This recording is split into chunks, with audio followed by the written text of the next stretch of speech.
acontecer electoral a la semana. ¿Qué tal? Les doy la bienvenida a Entérate este lunes 30 de mayo de 2022. Yo soy Adriana Montiel y como siempre es un gusto recibirles en un recorrido más por las actividades más relevantes del INE durante la semana. Saludo a Juan Carlos Maldonado que me acompaña para presentar la información. Hola Adriana, es un gusto que nos acompañen para conocer la información del quehacer electoral más relevante. A continuación, estas son las noticias. El Registro Federal de Electores generó el primer escenario de distritación federal y local para Guerrero, Morelos, Nuevo León, Sinaloa y Yucatán. La Cumbre de la Democracia Electoral busca generar iniciativas para enfrentar los desafíos actuales de las democracias en el mundo. El consejero presidente Lorenzo Córdoba participó en el Foro Internacional en defensa del INE y de la democracia mexicana. Avala Comisión de Vinculación con Organismos Públicos Locales propuestas para ocupar consejerías en el Instituto Electoral de Chiapas, las cuales serán analizadas por el Consejo General. Del 21 de mayo al 5 de junio, ciudadanía mexicana en el exterior, originaria de 4 entidades, podrá votar por Internet para la gubernatura de su entidad. El INE continuará con la realización de encuentros para que autoridades escuchen las demandas y propuestas que las infancias y adolescencias plasmaron en la Consulta Infantil y Juvenil 2021. En el nuevo podcast, el INE contra la violencia política, expertas hablarán del protocolo del instituto para atender denuncias sobre violencia política contra las mujeres en razón de género.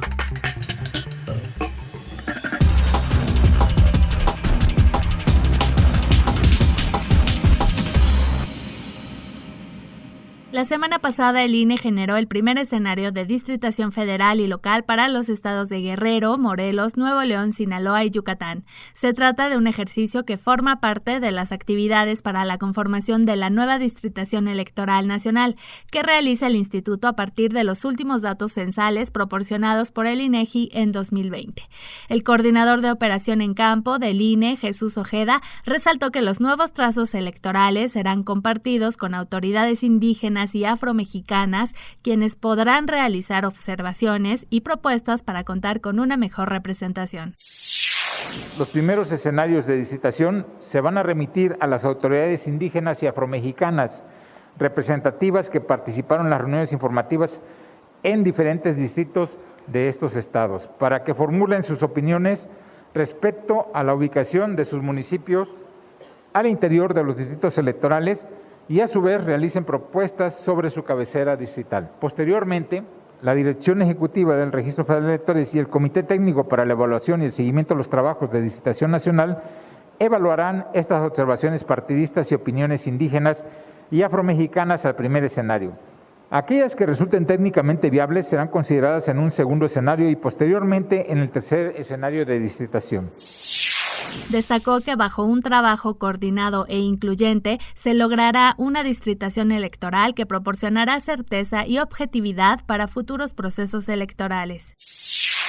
Tenemos la confianza de que lograremos obtener con un trabajo coordinado, incluyente y transparente una nueva distritación electoral que proporcionará un alto grado de certeza y objetividad para la organización de los procesos electorales venideros.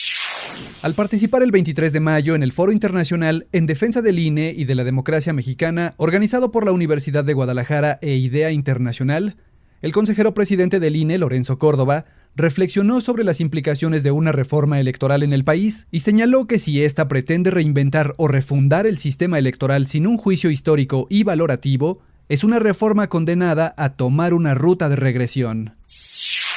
Las reformas en México siempre han sido la base sobre las cuales nuevas reformas se asientan, mejoran en general las condiciones y los logros que se consiguieron con las reformas previas en la lógica de atender nuevas problemáticas que se fueron presentando en el camino de la transición.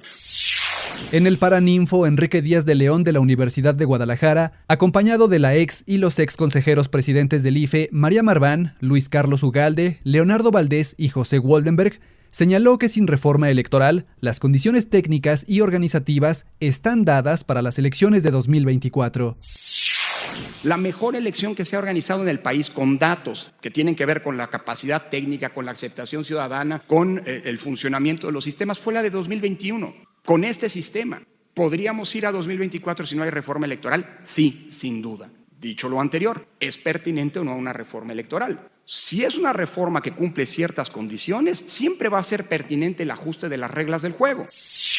En otra información, en un video publicado en redes sociales, el consejero presidente del INE, Lorenzo Córdoba, señaló que la democracia atraviesa por momentos complejos que derivan en la desconfianza ciudadana hacia las instituciones centrales para la vida democrática. En los tiempos actuales y desde hace algunos años, a nivel global, la democracia pasa por momentos muy complejos. La falta de resultados en la solución de los grandes problemas de nuestro tiempo, como la pobreza, la desigualdad, la corrupción, la impunidad y las violencias, han contribuido a que la ciudadanía pierda confianza en instituciones centrales para la vida democrática, como son los partidos y los parlamentos, y que las elecciones dejen de ser percibidas como un instrumento central. Dijo que los problemas de la democracia únicamente se resuelven con más democracia. En ese sentido, explicó que la Cumbre de la Democracia Electoral es una iniciativa del INE para reflexionar y proponer soluciones para mejorar el funcionamiento de las democracias en el mundo. Por ello, organismos internacionales y autoridades electorales de diferentes regiones del mundo estamos convocando a la Cumbre de la Democracia Electoral. Se trata de un proceso global e integral de reflexión y acción sobre los principales nudos que impiden la consolidación de la democracia. Buscamos generar un espacio de deliberación constructiva, de propuesta, iniciativas y de formulación de un plan de acción para hacerle frente a los desafíos que aquejan a las democracias en el mundo actual. Se trata de detonar un movimiento para mejorar el funcionamiento de las democracias partiendo del campo electoral. Los foros regionales se llevarán a cabo en junio en Europa y América, en julio en Asia y África, y en agosto en el norte de África y Medio Oriente, mientras que la cumbre global será en el mes de septiembre. La semana pasada, luego de que las y los consejeros electorales del INE llevaran a cabo las entrevistas a 17 aspirantes que accedieron a esta etapa del proceso de designación de consejeras y consejeros electorales del Instituto de Elecciones y Participación Ciudadana de Chiapas, el 25 de mayo, la Comisión de Vinculación con Organismos Públicos Locales avaló la propuesta de las personas que ocuparán los cargos, la cual será analizada y en su caso aprobada por el Consejo General y que consta de 5 mujeres y 2 hombres. Al respecto, el secretario técnico de la comisión, Miguel Ángel Patiño.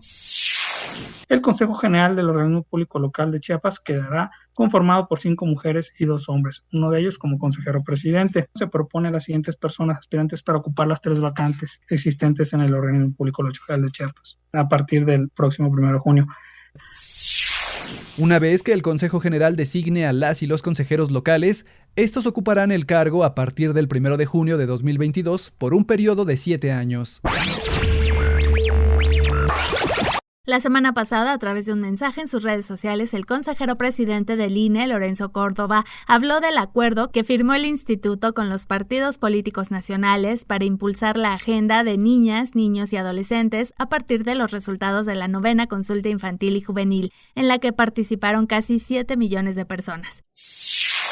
Establece el compromiso de los partidos políticos con la promoción activa de los derechos de las niñas, niños y adolescentes, buscando tomar en cuenta las problemáticas y propuestas de la infancia y de la juventud en la creación de leyes y la definición de políticas públicas. Los partidos se comprometieron además a diseñar acciones, leyes y políticas dirigidas a este sector de la población. Señaló que con base en los resultados de la consulta, los partidos políticos promoverán la creación de espacios para la participación de niñas, niños y adolescentes, y el INE llevará a cabo una serie de encuentros para que legislaturas e instancias de gobierno escuchen sus demandas y propuestas. Con base en los resultados de la consulta, los partidos políticos promoverán la creación de espacios para la participación de las niñas, niños y adolescentes, mientras que el INE llevará a cabo una serie de encuentros, mesas de trabajo, debates y talleres para que organizaciones de la sociedad civil, universidades, legisladores e instancias de gobierno escuchen las demandas y propuestas de los más jóvenes. La democracia se construye con la participación de todas y todos, sin importar la edad. Del 21 de mayo al 5 de junio, las mexicanas y mexicanos en el extranjero registrados en la lista nominal para participar por la vía electrónica en las elecciones locales del 5 de junio pueden ejercer su derecho al voto a través del sistema de voto electrónico por Internet. Se trata de ciudadanas y ciudadanos originarios de Aguascalientes, Durango, Oaxaca y Tamaulipas, quienes al haber realizado su registro en la lista nominal podrán votar para elegir la gubernatura de su entidad. Al aperturar el sistema de voto electrónico el pasado 21 de mayo en la Junta Local Ejecutiva del INE en Aguascalientes, Yuri González, director de Seguridad y Control Informático del instituto, señaló que la lista nominal quedó conformada por más de 6,000 personas que podrán emitir su sufragio por la modalidad electrónica.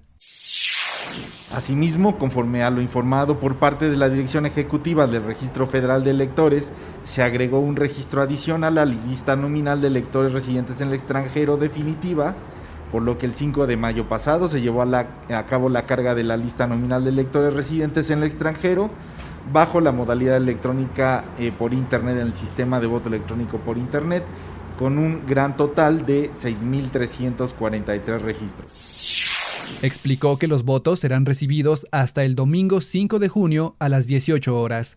Cabe recordar que las y los connacionales registrados para emitir su voto desde el extranjero por la vía postal deben enviar su sufragio lo antes posible a México, ya que para ser contabilizado deberá llegar al país a más tardar a las 8 horas del 4 de junio. Para el voto electrónico y el voto postal se cuenta con una lista nominal de más de 10,000 ciudadanas y ciudadanos. Pueden conocer más información en votoextranjero.ine.mx. Al participar el 25 de mayo en la 33ª Asamblea General Ordinaria de la Red de Radiodifusoras y Televisoras Educativas y Culturales de México, el consejero presidente del INE, Lorenzo Córdoba, reconoció el trabajo de la Red México, pues dijo que son socios estratégicos del instituto, ya que han creado un modelo de comunicación política que ha permitido nuevas condiciones de equilibrio en la competencia electoral. Fenómenos que tienen un alto grado de disruptividad, como por ejemplo el de la desinformación o las noticias falsas, que se han convertido claramente, sobre todo por la irrupción de las redes sociales y la potencialidad de difusión que hoy tiene la mentira, en uno de los grandes problemas que los sistemas democráticos enfrentamos.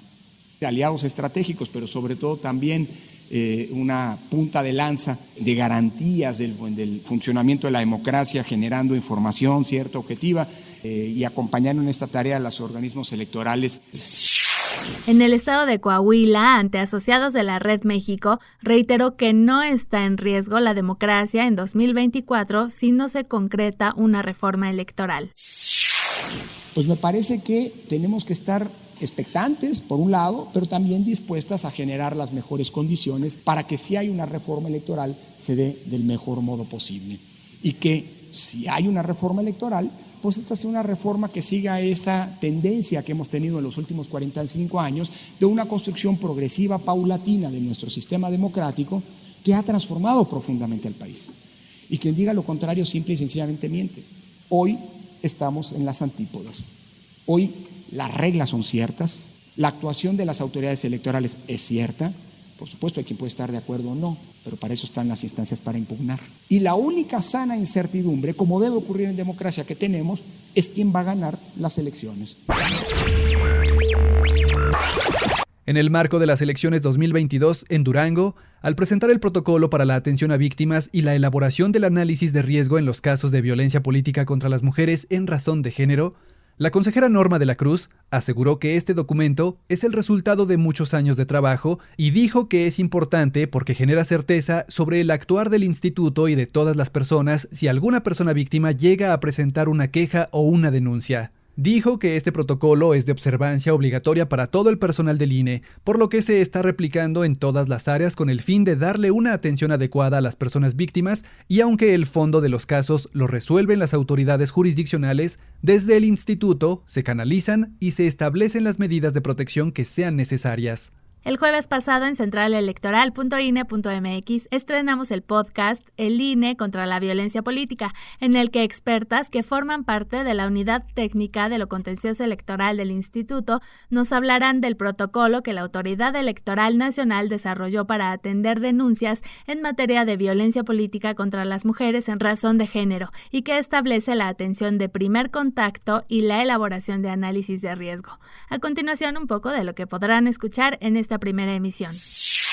Yo soy Carla Garduño y en este podcast hablaremos del protocolo que el INE aprobó en febrero de 2022 para la atención a víctimas y la elaboración de análisis de riesgo en los casos de violencia política contra las mujeres en razón de género.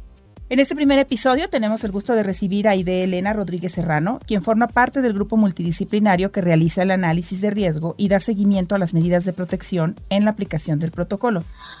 ¿Qué es la violencia contra las mujeres y específicamente cuándo se considera violencia política contra las mujeres en razón de género? Muy bien, mira, la violencia contra las mujeres son todas las acciones o las omisiones que están basadas en su género y que les vaya a causar un daño o sufrimiento ya sea a nivel psicológico, físico, patrimonial, económico, sexual o incluso la muerte. Este nuevo protocolo, digamos, ¿en qué se diferencia con los demás o se complementa o cómo se integra a todo el trabajo que ya está haciendo o ya ha estado haciendo el INE desde hace varios años? Es más bien una herramienta más que elabora el instituto. Y la diferencia con estos otros instrumentos que ya se han venido elaborando es establecer los ejes rectores que tienen que ver con la atención de primer contacto y con la elaboración del análisis de riesgo. Podrán escuchar este podcast de 4 episodios en centralelectoral.ine.mx y en los canales del INE en Spotify y en YouTube.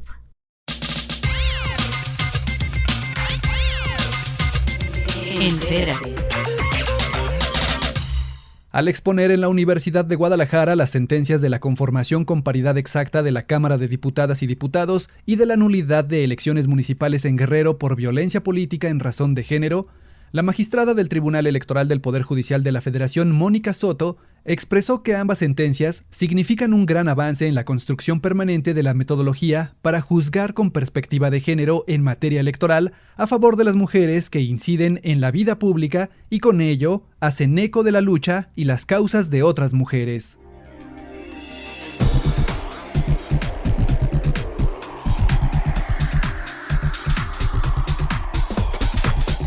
Llegamos así al final de esta emisión de Entérate. Muchas gracias por habernos acompañado en un recorrido más por las actividades más relevantes del INE durante la semana.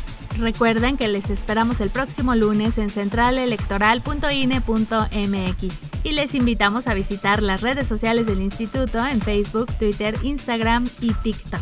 Muchas gracias, Juan Carlos. Gracias, Adriana, y gracias a ustedes por acompañarnos. Recuerden que también pueden visitar el canal oficial del INE en YouTube, INE TV, en donde encontrarán transmisiones en vivo, cápsulas, firmas de convenios, entrevistas, sesiones del Consejo General y mucho más. Hasta la próxima semana. Central Electoral.